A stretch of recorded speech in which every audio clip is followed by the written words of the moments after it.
Methamphetamine, it's a stimulant, it's prone to extreme highs. It was a very, very pleasant experience, but in the morning I was drained. Oxycodone, it's a opioid that induced a sort of mellow effect. Ephenidine, it's a dissociative. Changa, it's a psychedelic drug. Heroin, I found that to be enjoyable, however, I vomited after a few hours. The worst experience, nutmeg, which is a spice used on food, but if you consume more of it, you enter a delirious state. Basically, you've been poisoned. It never even occurred to me that I would do anything like this. I thought maybe I will take the odd drug occasionally. If the circumstances presented themselves, perhaps take lots and lots of drugs.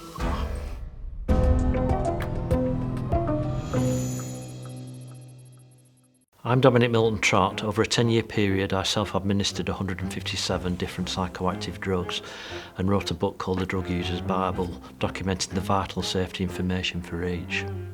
I led a relatively normal life. Got a job as a programmer, worked for a bank, started an internet company, a startup. Eventually got to that time of life where I started reflecting upon there's got to be more to living than this. I was asking fundamental questions about the nature of life and reality, and that's what led me into researching psychedelics.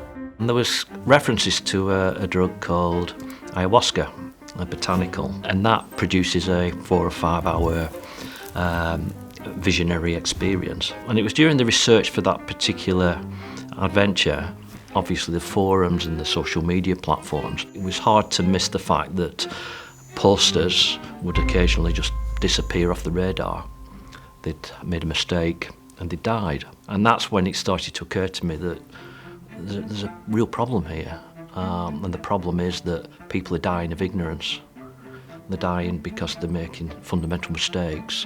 It was so obvious that this was a lack of fundamental access to data, safety data, and if I could actually make something more fundamental and deeper, like a book, it might make a difference and save some lives. It was then a case of what drugs are people taking? What are the popular drugs? The Drug User's Bible includes the onset time, the duration, appropriate dosage, and anything else which might be central to mitigate and reduce the risk of users. I provide a subjective experience report of what it was like for me. The reason that's important is, firstly, give people a feel for what it's going to be like, but also have some sort of idea of how much loss of subjectivity they're going to actually experience. Is there a compulsion to take more? Am I going to lose my sensibilities in terms of balance? Am I going to be safe in a public place? I developed a process, a procedure, the 10 commandments of safer drug use, to follow rigorously to try and reduce whatever risk there is with whatever drug you were taking. Number 1, research, research, research.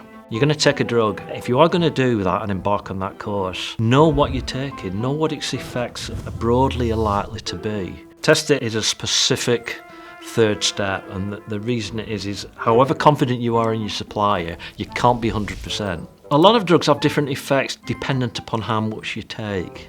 And always remember that you can take more, you can't take less. A lot of the time you're putting a strain upon your body, your heart, your organs and yourself. If you're already feeling ill or you're not quite well, don't do it. Things do go wrong, and if you do have a problem, if you become ill or there's an issue or you overdose, then the first thing that the emergency services need to know is, what have you had? So it's a wise precaution to have that somewhere prominent on your body. Ignorance kills, and it certainly does in this arena. If your son or daughter are going to take a drug, would you prefer that they went into this blind without any safety knowledge at all, or would you prefer that they were armed with risk mitigation procedures, accurate dosing information, onset values, and all the data that will help them to take it and navigate it safely? All these people are dying. I'd have had to carry that with me if I hadn't have done the book. That was the entire objective of the book, and I know to some degree it's been successful, but obviously there's huge potential for it to save a lot more lives. Thanks for watching. For more dope science content, check out our website and subscribe to Freethink for more videos every week.